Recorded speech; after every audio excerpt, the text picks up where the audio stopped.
Senate Committee on Commerce, Science, and Transportation will come to order. Today we will hear from three nominees. John DeLue, nominee to serve as a board member of the National Transportation Safety Board. Richard Kloster, nominee to serve as a member of the Surface Transportation Board. And Michelle Schultz, nominee to continue to serve as a member of the Surface Transportation Board. Congratulations to each of you. Before I introduce the nominees, I want to spend a moment reflecting on the unprecedented impacts the continued government shutdown is having on Americans' lives. Almost a month ago, CNN quoted a senior Democratic aide as saying that Senate Democrats wouldn't reopen the government short of, quote, planes falling out of the sky. Given the tragic accident we saw this week, sadly, Senate Democrats seem to want to put that theory to test. Yesterday, Transportation Secretary Sean Duffy and FAA Administrator Brian Bedford announced that beginning tomorrow morning, there will be a 10% mandatory reduction in flights at 40 airports across the nation. The safety data that the FAA relies on to keep the system safe was blinking red. There's too many key staffers calling out because they're not getting paid and having to save every penny and find ways to make ends meet.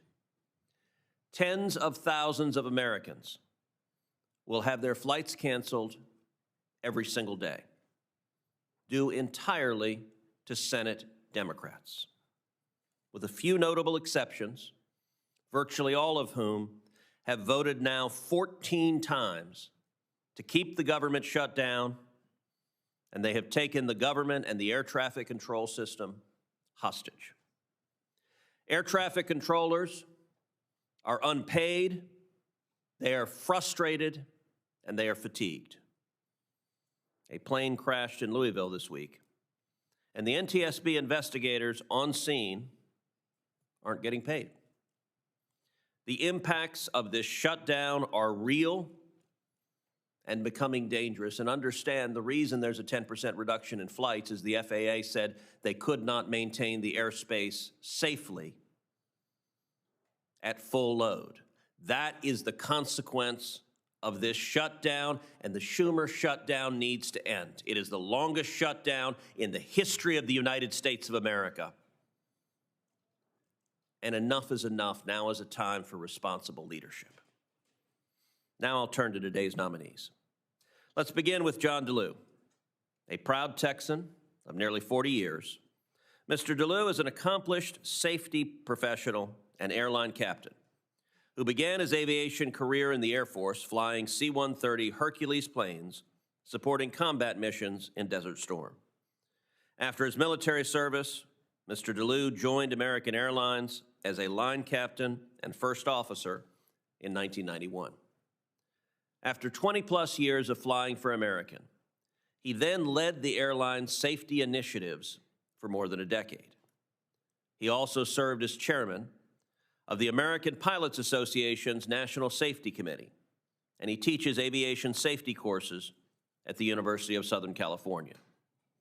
As I have seen from the investigation into the flight, the crash of the flight 5342 near DCA, the NTSB needs knowledgeable and experienced members to keep our transportation system safe. Mr. DeLue will draw on his extensive aviation safety background to investigate accidents and propose recommendations to prevent future harm. He is, without a doubt, one of the most decorated and qualified individuals to come before us. His resume is a perfect match for the NTSB.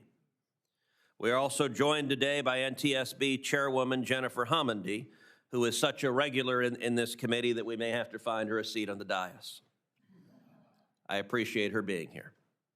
As she said about Mr. DeLue's nomination back in September, John has an extensive background in aviation safety and has worked alongside the NTSB for decades.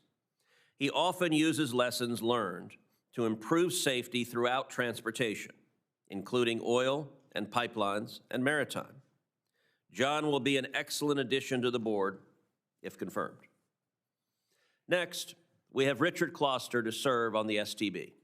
Mr. Closter is a seasoned railroad and transportation logistics professional with over 4 decades of private sector experience.